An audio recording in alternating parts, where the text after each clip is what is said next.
सर्वात आधी तुम्हाला गुरुपौर्णिमेच्या खूप खूप शुभेच्छा. तर हा व्हिडिओ आहे कालचा. हॅलो एव्हरीवन, कशा आहात तुम्ही? आय होप तुम्ही खूप छान असाल आणि तुम्ही माझ्या व्हिडिओला देत असलेल्या प्रतिसादाबद्दल खूप खूप धन्यवाद. खूप मला तुम्ही म्हणजे व्ह्यूज देत आहे. लाईक शेअर कमी असले तरी काही हरकत नाही. मी म्हणजे आता सध्या नवीन आहे, तर तुम्ही मला सध्या ओळखत नाही आहे, पण हळूहळू आपण सगळे एकमेकांना ओळखूनच घेऊ. चला तर म्हणजे व्हिडिओ कालचा आहे म्हणून मी सांगत आहे. तर काल होती आखाडी म्हणून पटापट सगळे कामं वगैरे करून घेतले होते आणि आज जरा उठायला उशीरच झाला होता, कारण की काल रात्री यशची तब्येत खूप खराब झाली होती आणि रात्रभर तो उलट्या करत होता ना, म्हणून सकाळी 4 वाजेपर्यंत आम्ही जागरणच केलं होतं, म्हणून ना उशिरा झोप लागली होती आणि त्यामुळे आज सकाळी उठायला खूप उशीर झाला आणि सगळ्या कामाला उशीर होत होता. आणि आज होती आखाडी पौर्णिमा, त्याच्यामुळे आज मला सगळंच म्हणजे व्यवस्थित काम करायचं होतं आणि आज होता पुरणाचा स्वयंपाक, म्हणून आंघोळ वगैरे करून मी स्वयंपाकाला वगैरे लागली होती. आणि सोबतच म्हणजे आज यश शाळेत पण नव्हता गेला आणि थोड्या कामाच्या मदतीसाठी मी ईशानला पण आज घरीच राहा बोलली होती, म्हणजे तेवढीच मला थोडीशी घरातल्या कामात मदत होऊन जाईल, कारण की एकटीला मला काम करायला थोडंसं भारी जाते. सण वगैरे असलं की सगळं झाडणं पुसणं वगैरे माझ्या एकटीवरच येऊन पडते, म्हणून त्याला थांब म्हटलं होतं.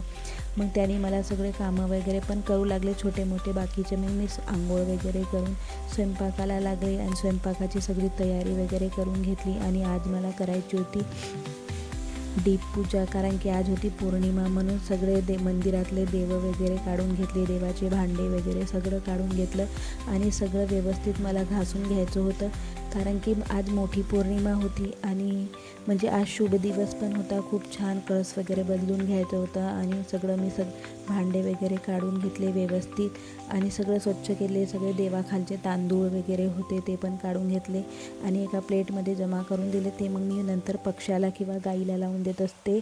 ते मी कधी कधी जर छान असले तर मी तांदूळमध्ये पण मिक्स करते, पण ते 8-8 दिवस तसेच बाहेर असतात. कधी कधी उंदीर पण त्याला तोंडला होतो, म्हणून मी काही ते आता टाकत नाही. मी पक्ष्यांना वगैरे घालून घेते. मग सगळा मंदिरातला जे पाट वगैरे होतं ते पण काढून घेतलं, कापड वगैरे पण बदलून घेतलं आणि सगळे भांडे मी आज घासून घेतले होते. आणि मला लवकर करायचं होतं म्हणून मी पितांबरी म्हणजे भैया पावडर होतं तेच वापरून घेतलं होतं आणि पटापट सगळे भांडे वगैरे घासून घेतले. आणि माझ्याकडून ना आज एक चुकी झाली आहे की म्हणजे मी व्हिडिओ शूट करत होते ना, माझे खूप सारे व्हिडिओ आज शूट झाले नाही. माहिती नाही मेमरी प्रॉब्लेम होता की काय होता माहिती नाही, तर त्यामुळे खूप व्हिडिओ माझे डिलीट झाले आहे. तर सगळी पूजा वगैरेची व्हिडिओ पण डिलीट झाले माझे.